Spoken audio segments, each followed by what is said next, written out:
most South Africans feel like Cyril Ramaphosa, which is South African president, did it for his personal reasons. It's possible. Because this is his last term as president, and he's probably knows that this is going to benefit his friends because he's a billionaire as well. He's the Trump of South Africa. Well, not really, because Trump is pro America, whereas Cyril, I feel like he doesn't really care about South African citizens that actually decided that, hey, Nigeria, we don't want you in our country anymore. Migration and overstaying. Hey, as migrants, we love to overstay. You love to overstay. We come in as a visitor for 5 days and we end up staying for 5 years or 50 years. 50, yeah. Yes. Let's chill. Welcome to Chilling with the Chaplins. I'm your host, Lady Caesar, and I'm with my co-host. It's your boy, Coach LJ. What's good? What's popping on this Friday episode, baby? What's popping? Hey, so, okay. So, historically, okay, first of all, before I go to historically, I want to say this. In this episode, we really want to look at what makes other countries impose bans on other countries. What makes countries allow people to cross their borders? Certain countries to cross their borders and others not to. Most especially, we're going to look at the Nigerian nationals. We're going to look at the Nigerian countries, especially after what has just recently happened in South Africa. So, just to give you a background, going back to my historically, Nigerian travelers faced cumbersome visa procedures when visiting South Africa and many other countries around the world, right? And this has, of course, hindered business and tourism engagements because, of course, when you go and apply for a visa and you get a denial, that will cause less visitors of that national to that country. So in this episode, we're really going to be looking at some of these countries that have actually banned Nigerian nationals and why, but also looking at how South Africa did the opposite just recently. Because in December 2024, during the 11th session of the Nigeria-South Africa Bi-National Commission in Cape Town, our dear president, my dear president, President Cyril Ramaphosa, announced significant visa relaxations for Nigerian nationals. Okay? He says that this will boost tourism, and this is what he states is going to happen. He said tourists can now, these are Nigerian tourists, they can now apply without submitting their passports. Mm-hmm. Huh? Yeah. And qualifying, submitting their passports when they do an application, because you know when you're doing a visa application, you submit your passport. That's how they track who you are. Okay. So South Africans want to understand how is that going to happen then when I can apply without the passport. How am I going to be tracked then? How are they going to track the people coming in? The driver license. No, they don't want no driver's license. They're just saying you can apply without submitting your passport. You cannot travel with your driver's license to another country. Yes, you need a passport. You need a passport. So, yes. and then this is what South African president also says. He's saying he's going to issue eligible 5-year multiple entry visas to business people, Nigerian business people. So a Nigerian entrepreneur can now seamlessly attend conferences and explore business opportunities in South Africa without repetitive visa hassle. So they don't have to apply repetitively, like multiple times. So they can just do one application and they can come in and out as they please. Mm-hmm. And they can claim that they're coming for business conferences or whatever. Or sometimes it could be the truth, okay? So I don't want to say they liars. But of course, this kind of announcements created a big rage from the South African nationals on social media. In fact, they're planning to even go on a strike, like on the streets, to actually boycott the president's decision, because they feel like already Nigerians are being banned in other countries and being restricted in other countries. Why South African president allowing the Nigerian nationals to, to give them a relaxed means of coming into the country. Already, we are facing a lot of tension between the two countries. The two countries, most people know that we are not friends. We fight about a lot of things. Including music. They claiming that I'm a piano, and we know I'm a piano belongs to South Africa, and we rightfully know that Afrobeat is theirs, but they want to claim what's ours. And they come into South Africa and take the South African woman willingly, of course, but also they have been traced to a lot of fraud cases. They've been tagged onto a lot of illegal stuff that goes on, within several countries, including South Africa, of course. So I guess in this episode, we just want to shed a light on what caused other countries to ban them, but also looking at why would South Africa feel like they can relax their visa entries and allow them to come in free. Your take on that? Well, I got a thought that I believe why. Because just think, look at it. Look at the timeline. Just consider the timeline. This happened around the same time, right after the young lady that was Chidima. Yeah, that's true. Vanessa Chidima. Around the same time. Well, because that caused a lot of hoo-ha, and that made South Africans to be seen as xenophobic. Exactly. So maybe he did this so that to lessen the tensions. Yes. And also looking at the fact that so you never know. It could be the reason why, because Nigerian was upset that you didn't because you didn't allow her to be. To compete. Miss Universe or whatever. Yeah, Miss South Africa Universe. Miss South Africa Universe. Miss Universe, right? Miss South Africa first. Because remember, you have to be a Miss South Africa in order to go and represent. Miss Universe. Yeah, to represent that particular country. Okay. So maybe the reason why he did this so that, to relieve the tension from Nigeria and South Africa. Because there was a lot of tension. Yeah. Because remember, like Nigeria was upset. Very upset. The president, so, they're like, okay. But she went to her rightful country, the country of her father. I know. So, that could be the reason why he did it, so that most South Africans. See, I did that, but I'm giving you one. Yeah. But most South Africans feel like Cyril Ramaphosa, which is South African president, did it for his personal reasons. It's possible. Because this is his last term as president, and he's probably knows that this is going to benefit his friends because he's a billionaire as well. He's the Trump of South Africa. Well, not really, because Trump is pro-America, whereas Cyril, I feel like he doesn't really care about South African citizens and what they want in their country, because they already stated very clearly that they rather have less Nigerians in their country, because Nigerians, like I said, have been linked to so many things that are not beneficial to the country.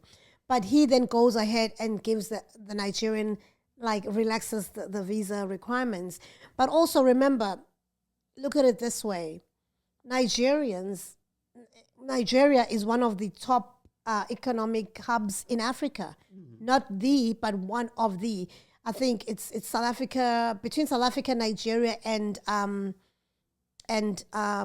is not Israel. I nearly said Israel, Egypt.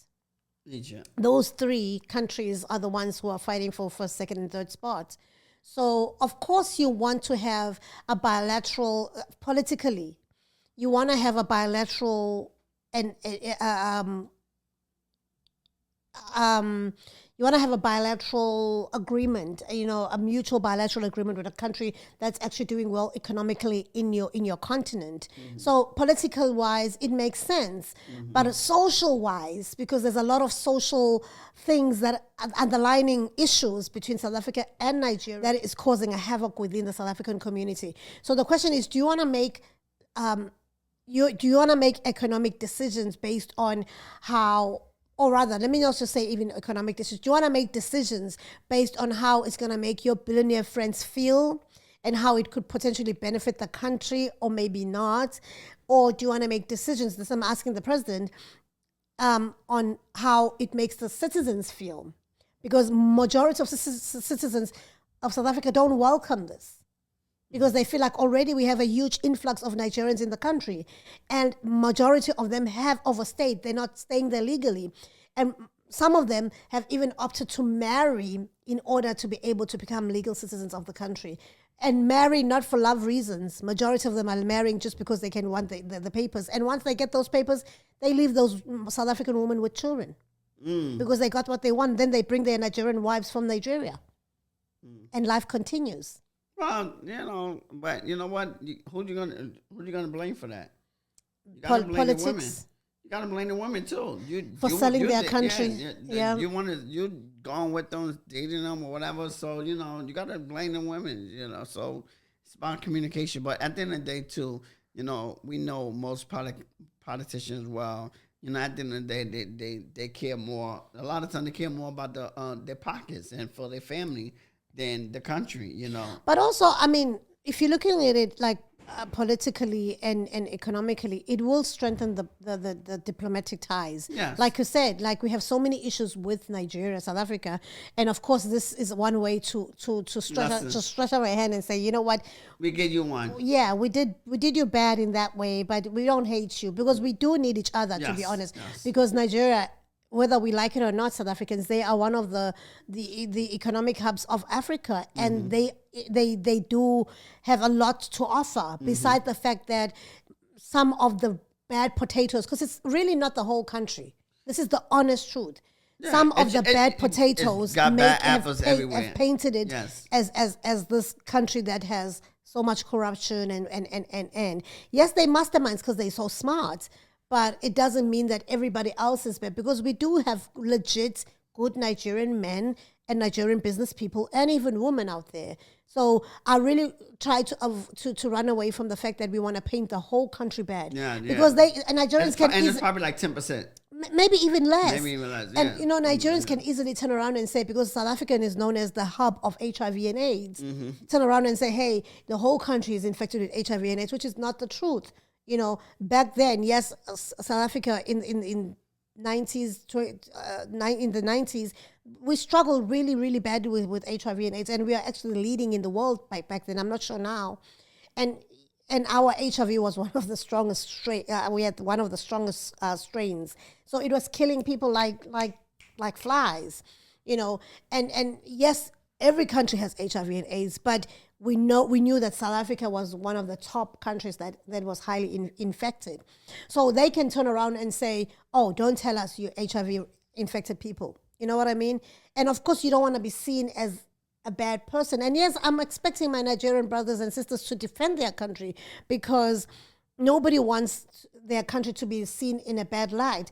But the truth of the matter is, Nigerians do have a rap around the world. And we are going to just look at some countries that actually decided that, hey, Nigeria, we don't want you in our country anymore. So the first country I want to look at is the United Arab Emirates. These are the Arabs. In the middle, I believe they're in the Middle East. So they decided in 2022 to cease issuing visas to Nigerian citizens. So they stopped. They're like, can't. No. And most Nigerians want to go to Dubai and UEA because... Listen, Nigeria do big or go home. Let's go big or go home. Go big or go home. So this really messed them up, because who are we going to? How they can't go to Dubai? How can they all go to? Mostly on the bad people to go to Dubai, probably. Not really bad, but money people, but also fraudsters, because in Dubai there's no tax. Yeah, no tax. So Dubai, if the Arabs who allow a lot of illegal things to happen in their country say no to Nigerians, that you should know that it's bad, because they were citing security concerns and immigration violations. So Nigerians were violating immigration, I guess, going there to try to marry the Arabs. I don't know what they were doing. but I think they strict though with that by bloods thing though. UEA. Citizens by blood. I think so, yeah. I think both parents have to be a citizen, though. Really, in UEA? Yeah, I don't know. Why don't you shut your phone? I don't know. Of course, UEA saying in 2022, cats, no more Nigerians. This affected thousands of people, disrupting their travels and business plans and straining, of course, diplomatic relations between Nigeria and the UEA. Because, like, why do you don't want us? We are here with our money. I'm trying the Nigerian accent. I'm failing dismally. Yes, darling. So Nigerian professionals and tourists needed help accessing Dubai and popular destinations for both business and leisure, of course. And they couldn't because UEA had said no. Mm-hmm. So, of course, we know that, they want to go in there and they want to flaunt that money. Mm-hmm. Because the UEA is for flaunters, really. It's for flaunters. It's for flaunters? Oh, yeah. You if you don't have money, don't go to UEA. Yeah, and remember... You want to go with money. You're right. Yeah. You want to go with money. It's an expensive country. It's also is part of this list of countries that actually restricted or banned Nigerians. Mm-hmm. So in 2020, during the Trump administration... Trump actually enlisted United States also is part of this list of countries that actually restricted or banned Nigerians. Mm-hmm. So in 2020, and Nigeria was actually part of those countries that he put on the travel ban. Mm-hmm. It caused a lot of chaos back then, and he was also citing national security, information sharing, and passport security. So, passport security in the sense that we know that I won't say we know that, but I know. With experience with South African passport, because they easily accessible in South Africa because our South African government is so corrupt.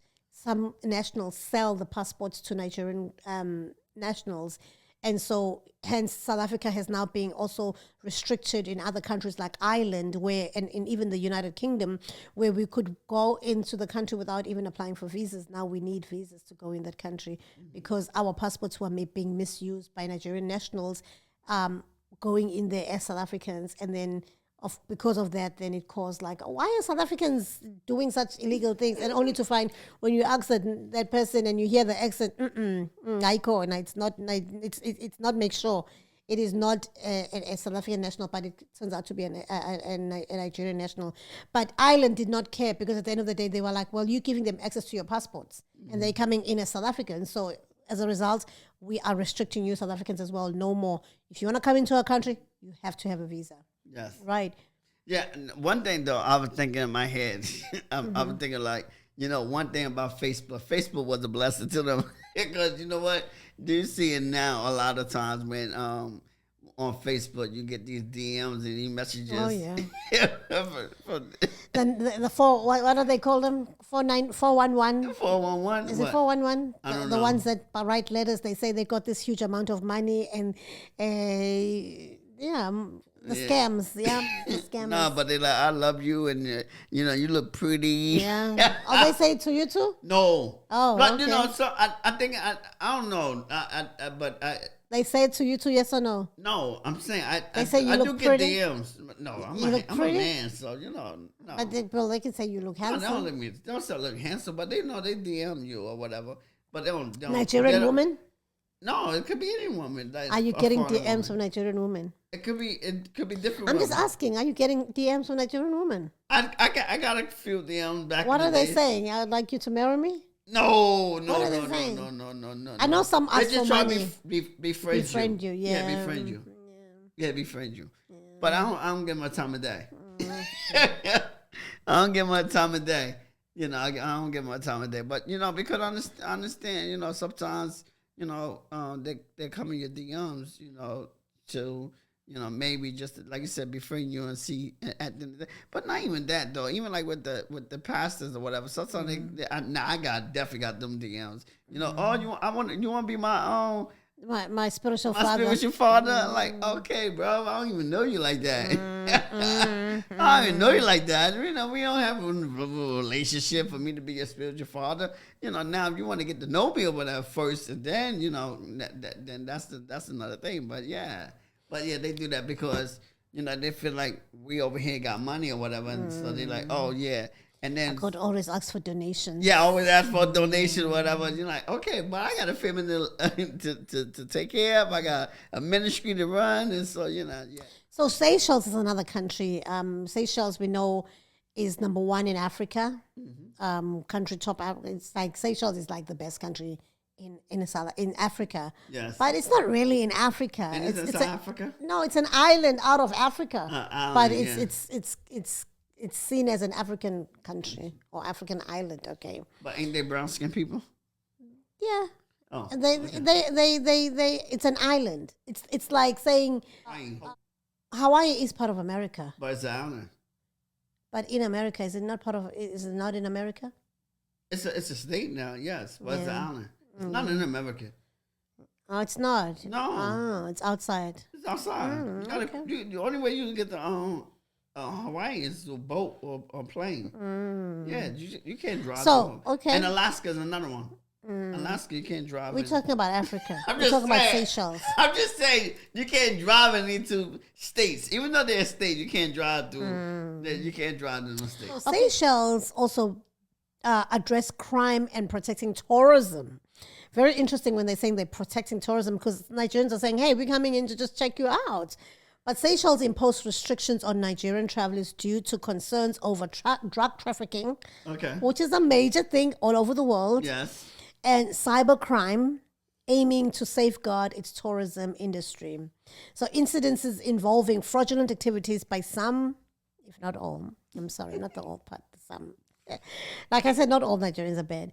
Nigerian nationals led to financial losses for local businesses, prompting the government to act. I love this government of Seychelles because they realized that what was going on within the country. Ain't they the one? They was like number one in a lot of categories. Yeah, since that's what I'm Africa. saying. It's like it's number one. It's kind of the number one country in Africa. Yeah. Because they up there, and it shows because they put their citizens first. Yes. The fact that they've seen that some businesses are losing money because of the Nigerian. What they were doing with the fraud and everything, then they did something about it. They stepped up and they said, nope, we're not allowing Nigerian citizens to come in anymore. So Nigerian tourists faced unexpected entry denials into Seychelles, affecting genuine travelers. But that's the sad part, that the real people who really want to genuinely go and see these countries are unable to because of these fraudsters. So the bad apples really mess up for everybody else. Yes, I agree. And tarnishing Nigeria's image. So, so really, how is this now affecting Nigerian nationals? These the bad apples are doing all these bad things, and we all know this.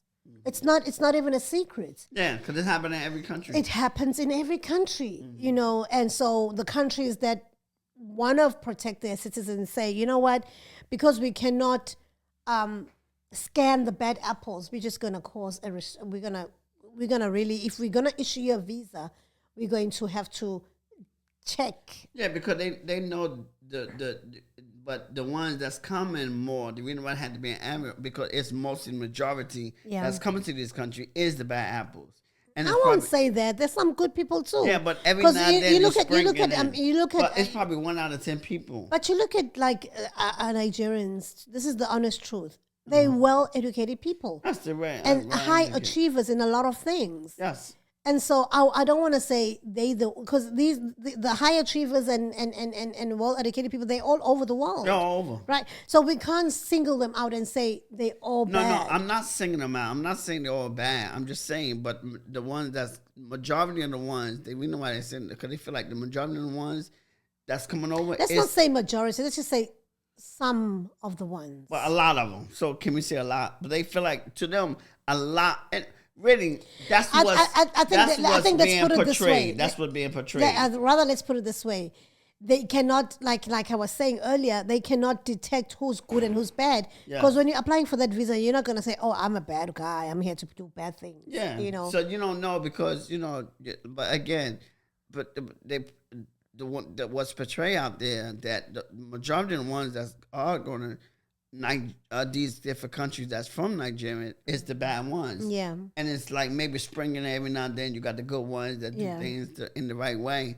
But, but because of the bad rap from all the bad ones, they're giving everybody else a bad name, which is sad. So, and just like, because there are genuine people who really want to, it's bad people in America, it's bad people everywhere. In and all these different places. Everywhere. You know, America is like races and all that kind of stuff. Yeah. You know, so you got a lot of things, but you know, and just, be honest, America is the biggest crook to me, and I'm American, but American man, they little dirty too, man. They go to these countries and.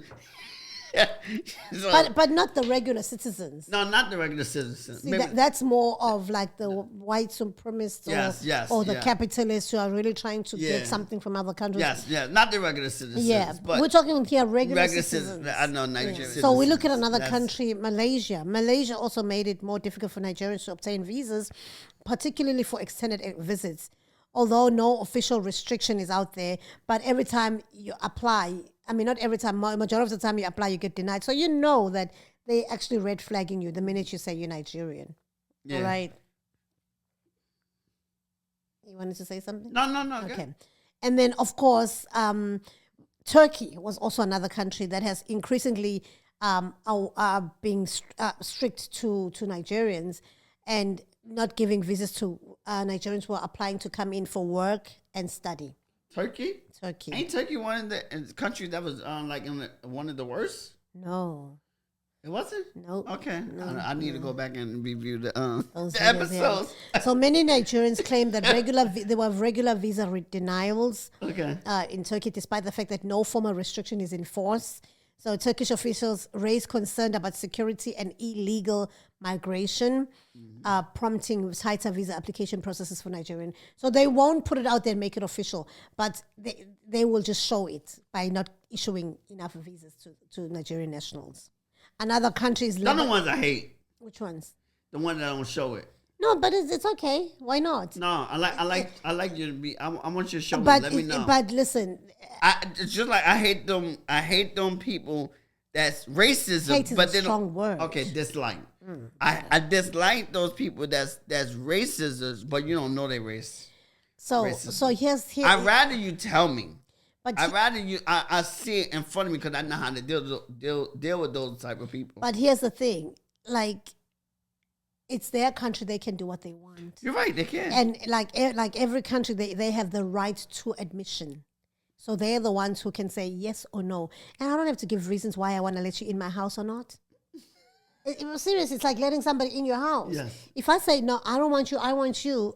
That's my right. It's my house. Yes. You know, just like how Americans, they deny a lot of visas because they have a quota. They can't accept everybody that applies. No. You know, even people who are coming in generally. You remember our friends who are coming, they have good jobs, but they were denied in their first application just because the quota was met maybe for that month. Yeah. You know, and then when they went back again for the following month, guess what? They got the visa. So what went wrong? Nothing really, because they're probably that month the wrong time. You know, they had met the quota or they got the wrong person who was interviewing them. You never know. Yeah, a lot of stuff played an part. You get the wrong person. Yeah. You know, that's you answer a question the way they don't want you to hear to answer it. Yeah, but you're not even meaning that because really they don't want to stay here. They were just really genuinely here to visit for those couple of days and go back to their house and their good jobs.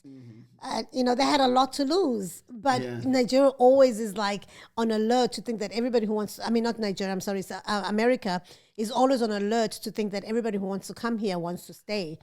Listen. A lot of people do want to stay though. Okay, we're not there. We are here. A lot of people do want to stay though in America.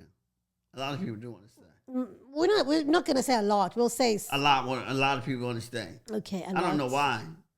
I also don't know why. Because what you've sold us. I don't know why. Okay, No. You're right. They want it, but they're chasing the American dream. Yeah, they you told us that there was an American dream. I know. And then they go back to their country when they retire. They treat us like a prostitute. Yes, we do. They treat like a prostitute. You come to our country, you make the money, you take the jobs, and then when you fed up with it, you go on to your own country and you go home and you go and chill and build your mansion. That's what I dislike though, because you come over here, chase the dream. You come, you take out a job, you do that, and then you go back to your own country. You know when you tired. So you'd rather they retire here? Huh? You'd rather they retire here? No. If you're gonna come and then go back home and work at your place. But then immigrations make countries better because guess right, what? Most of agree. these low jobs are done by immigrants No, you because know the what, though? locals don't want to do these low jobs. That's the truth. You know But what, we're though? not there. So Lebanon is another country that actually in 2020 issued a temporary restriction on Nigerian entry in response to accusations of abuse and trafficking of Nigerian domestic workers. So, of course, that caused tension between the two countries because majority of so Nigerians had a cry that Lebanons were actually hiring their people, their women, but only to come to find out that they making them domestics and actually under very poor working conditions. So it was right of Lebanon to say, okay, there's a problem. Let's stop issuing visas to Nigerian women, most especially because they're the one who are being trafficked. So they were being promised jobs only to find out that they coming to make them domestic workers or even sex workers. So, I mean, I think it was a good move for Lebanon because they're protecting their country because it's their citizens who are doing wrong onto the Nigerians. Yeah. You know, because we don't want... That was a good thing. It was a good thing. Yeah, I won't want to be... yeah. Yeah, but this ban was lifted, but relations between the two nations still remain very tense. And rightfully so, because why are you using my people? Yeah. You know, Saudi Arabia, which is part of the UAE as well, did the same thing. They imposed limitations on Nigerians, particularly those seeking employment prospects. And the country tightened these rules for unskilled workers in response to challenges, including illicit and overstaying. Hey, as migrants, we love to overstay. You love to overstay. We come in as a visitor for 5 days and we end up staying for 5 years or 50 years. 50, yeah. So Saudi said, nope, no more. So they surveillance. But the thing is, though, right, because, man... You'd never work on radio because you don't allow your host to finish their point in their sentence. I'm sorry. No, go on. The thing is... No, go ahead. Say your point. So Saudi officials strengthened surveillance of Nigerian pilgrims doing Hajj, I guess the Muslim things, imposing stricter visa requirements and compliance monitoring. Despite not being an official ban, because you see, they're not being official, but they still do it, These regulations have made it more difficult for Nigerians to work and live in this Saudi Arabia nation. Yeah.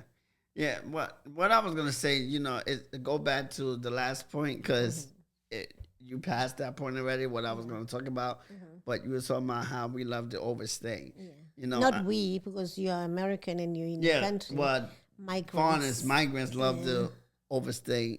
Because it's an easier way, because if I probably don't have the money that you want me to come in on a work visa or on a student visa. So I just rather say I'm coming in as a tourist for 5 days and I'll be out and I don't go away. Yeah, I'm just saying though, because, back to overstaying though, we were talking about 50 years and 15 years and you overstaying for that long, it's like you had no life. Because you can't leave the country. Yeah. You can't leave the country. But you can have your people come over. I mean, there's other ways to go around it. People end up, finding a way to become. Yeah, I know, but in that country though, because a lot of people don't though, because they don't find no one. A lot of people are not that fortunate to find someone to become a citizen, so they get staying there working, and they're working at jobs that they dislike. And they can be there for 15, 20 years. You have to really look at why people would actually do that. You see, even most taxi drivers, you go to New York and you get into these cabs, you'll find that majority of these people are doctors, scientists, engineers in their own countries. Yes. And they do this. You don't want to go to school for so many years and end up being a cab driver. But you run away from your country because something is pushing you out of there. And of course, there are countries like the United States, and thank you, United States, for taking immigrants like myself, because we feel like there's better opportunities for us here, right? And of course, when we get here, sometimes it's not as good as it's been portrayed, and we end up doing not that easy, and not easy as well, and we end up doing jobs that we dislike. But at least because of the strength of the dollar, we are able then, when we're sending money back home, because really most migrants live for sending money back home. Yes, you're right. So they can build their home. Not even build their home, able to support their family back home. Yeah, support their family. Put food on the table, take people to school, and so that when they do go back, they go back. They go back where they're well. They can live well off. Not necessarily. Sometimes it's just really you, the only breadwinner, a person who's able to support your family. And because now you are in America and probably the exchange rate is better when you're sending money back home, you are able to support more people versus you being in your country and you're working maybe just a regular 9 to 5 and it's not enough to actually support the entire family and extended family. Yeah, because we went over black tax. Black tax is a huge thing in Africa. And we're going to link that episode if you want to learn more about black tax. We did an episode on black tax. And it's a huge thing. And unfortunately, some people who go through black tax, they don't have the choice. They have to because you've made it or you are able to get into America, for example. So now you got to look back and help whoever that's left behind because they can't starve while you have a job in America. They don't care whether you're a cleaner or you're a carer or you are a driver or whatever. But at the end of the day, you're making dollars.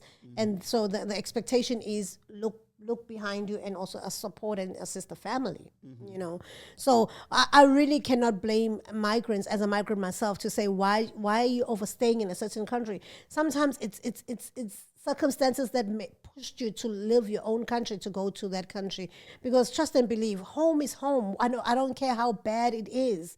Home is home. People want to be with their families. People want to be in their own country. Yeah, that's what I'm they saying. would rather be there than go to a foreign country because there's no place like home. But when people choose to leave their own country or their own surroundings or in their comfort zone, there must be something pushing them out. Yeah, I know, but 25 years, wow. I was just making an example. I know, but you got some people that's true. But then the thing is, you've already stayed 25 years. Why would you then now go back? What are you going back to? Because now this is the only country you know. That's true too. This is the only country You've built a life here. You've got friends here. You've made a life of yourself. So if you're telling me even though you're working on the job that you don't want to do. Exactly. But it keeps you going. Because most people work unfulfilling jobs because just so that it's a job at the end of the day. Now, it's easier now though. You could work the job, but now with technology and cameras and your home, you feel like you're home because you can do video calling. Not just that though, but you could actually make a living and a life out of yourself. Even if you're a migrant, because of social media now and because of your camera, you could do that job and document your day and post it and now you could do a YouTube channel or whatever and make money from it as you grow fathering. Okay, next country is Kenya. Kenya also occasionally imposed visa restrictions on Nigerians, including short suspension on visa insurance in 2021 due to concerns about illicit activities involving some Nigerian nationals. Illicit, underline illicit. Oh, Nigerians. What can we do to you? Can we do with you? While the ban was only temporary, it also demonstrated Kenya's hard stance on immigration controls and willingness to act against perceived threats. Visa services for Nigerians have subsequently resumed in Kenya. But the incident highlighted the growing pattern of African countries imposing limitations on one another due to security and immigration issues or concerns. Now we come to South Africa, where, like we said just recently, South African president said, you know what? I don't care what other countries are doing or saying. I, the president of South Africa, is giving you a way to come in. He even expressed this. Watch this video. With these efforts to improve the ease of doing business in South Africa, we want to enable investors to promote and operate their businesses in a manner that will enable them to pursue various opportunities in various sectors of the economy. We look forward to seeing more Nigerian companies investing in South Africa. In fact, we want to see Nigerian products on the shelves of South African shops. Our efforts to create a favorable environment include our simplified visa process for Nigerian business people to travel to South Africa. Qualifying Nigerian business people can be granted a 5-year multiple entry visa. In addition, tourists from Nigeria are now able to apply for a visa without even submitting a passport. We expect that this 11th session of our Binational Commission will enable us to consolidate cooperation in a number. As you can hear from the video, he's saying he wants to see more Nigerian products on South African shelves. And South Africans are like, hold on. The South Africans themselves, the citizens, are finding it hard to put their products on shelves. Why are you inviting countries outside of our country? Why don't you start at home first and make sure that the business people in South Africa themselves are accommodated? You know, they're able to have legit business that are prospering in the country. So there was a huge cry out of the South African nationals because of this.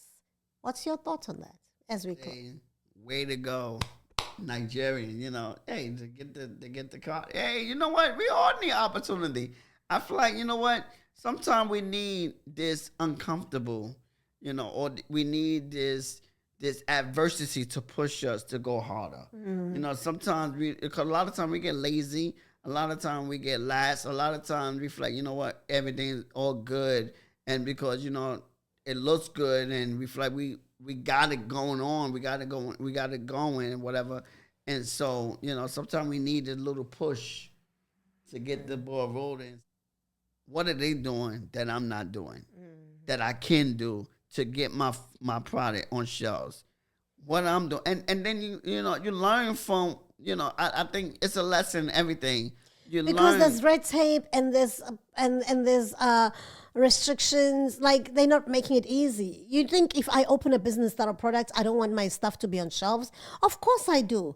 But if the president himself is not doing things, ways to make it easy for us, for the local business people, like how Trump is doing it right now. Well, maybe not right now, but he's promised that he's going to put business people first because he wants the economy of America to strengthen. And he knows that he can easily do that through small businesses. So if a country like South Africa, which is a third world country, is not acknowledging its own business people, but rather would want to invite other business people out of the country and give South Africans competition instead of helping to get the South Africans themselves to rise, then there's a problem there.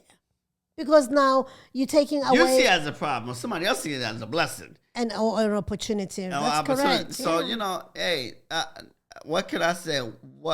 How can we learn from this situation? What can I do?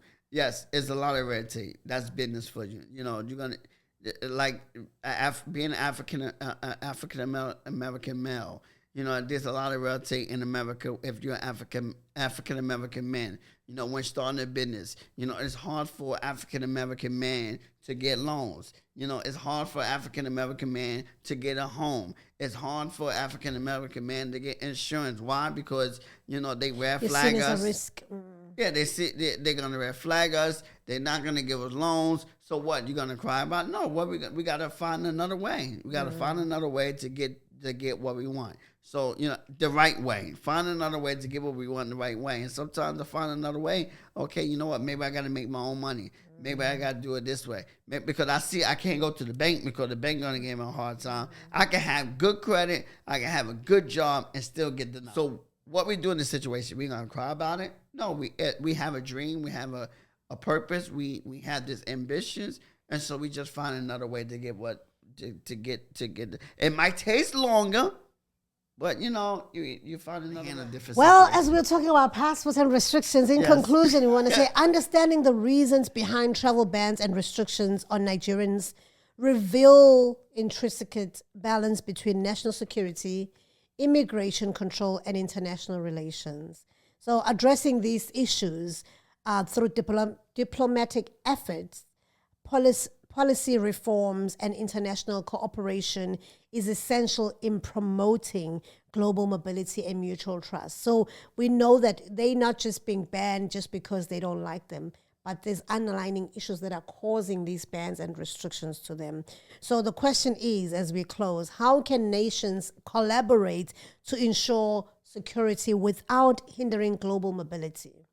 Honestly, this, as much as there's a lot of tensions between South Africans and Nigerians, we are still brothers, we are still sisters, and we still need each other. And it's not nice that, especially as Africans, that we going to impose bans on each other. I half applaud our president because he's doing a diplomatic move by stretching out his arm and saying, hey, Nigeria, we don't really hate you. We actually like to do business with you. We actually like to have relations with you. But the question is he hearing the cry of the citizens? Maybe look at the underlying issues before you stretch your hand out.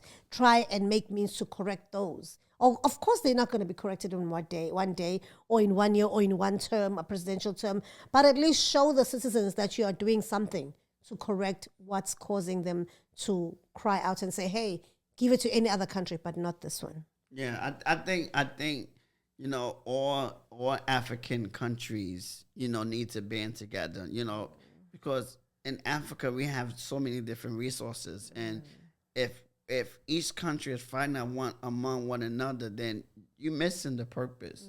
You know, imagine if these African countries between Nigeria, Africa, Ethiopia, Egypt, all these different strong countries, because they're strong and they're all right. Imagine they, instead of fighting, they collaborate and they come together. Imagine how much power African had. Yeah. You know, the lack they have today, you know, with the low shelling, with all the different things. Imagine we come together and we instead of fighting one another, man, we put our resources together. Man, we could We're a powerhouse. Yeah, we could combat low shelling because the resources in Africa. With corruption, it's gonna be a hard stretch. It's a hard one. So with corruption, it makes it harder. But in the other countries, they like that. They want the African countries to be corrupted because they mean we could benefit come out of it. They benefit. We could come in your country and take this and take this and take this and just give a brown envelope to somebody and leave you with nothing. Yeah, and leave you with nothing. Come on, how can a country have all gold, diamond, and silver? You're the majority of the country, but you have minority of the resources. The majority of the resources. That's an episode for another day. So on that note, we just like to encourage you to, if you have not subscribed to our channel, please do so. Yes, help us grow. We just celebrated our 3rd year anniversary, and we really would like to keep pushing and keep growing, and we can only do it with your help. Yes. We thank you. See you in the next episode. Thank you for watching. Deuces. Peace.